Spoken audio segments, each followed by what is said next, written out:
Il y a une chose que vous pouvez faire tout seul, comme un grand, qui va vous permettre de vous développer, de prendre un peu plus le contrôle sur votre vie et sur votre entreprise. C'est ce que j'appelle l'autorégulation. L'idée étant que vous avez la possibilité de vous modifier, de vous améliorer, de vous changer. Alors, c'est pas une transformation du jour à la nuit ou inversement, pas du tout, mais d'améliorer qui vous êtes, en maîtrisant votre attitude. Vous avez par exemple la fâcheuse tendance, c'est un exemple parmi tant d'autres, la fâcheuse tendance de courir un petit peu dans tous les sens, d'être tout le temps stressé, etc., de faire les choses à 10 000 à l'heure. C'est un exemple parmi tant d'autres, une fois de plus. Il est important de vous en rendre compte, déjà c'est la première démarche, mais de comprendre que c'est pas parce que vous allez, vous du moins, vous avez l'impression d'aller vite, de faire plein de choses, que vous êtes efficace. Du coup, il serait bon, donc en vous rendant compte que vous vous faites plus de mal qu'autre chose avec cette attitude, de ralentir le rythme et de faire les choses de manière plus posée, plus calme.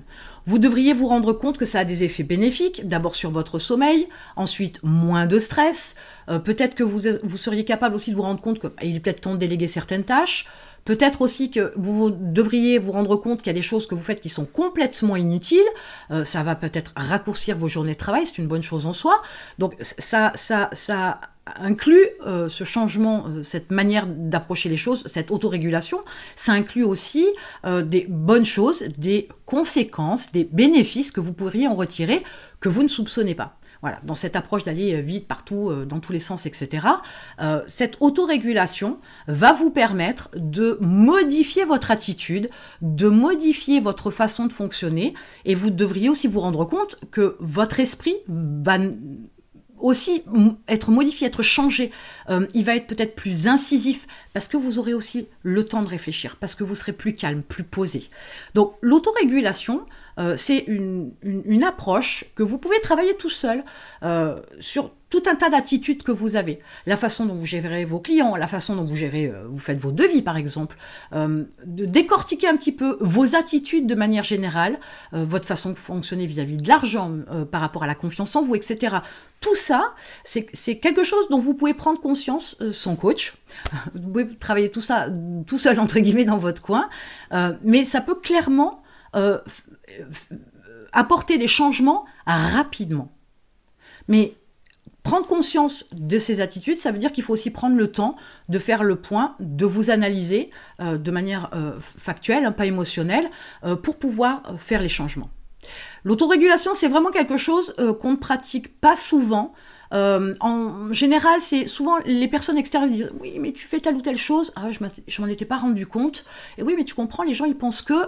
Ah, ok, les gens pensent que... Alors ça, c'est déjà... Le rapport aux autres est quelque chose déjà qui fait tiquer. Et du coup, on fait attention à la manière dont on s'exprime, à la manière dont on bouge, à la manière dont on traite les gens, tout un tas de choses.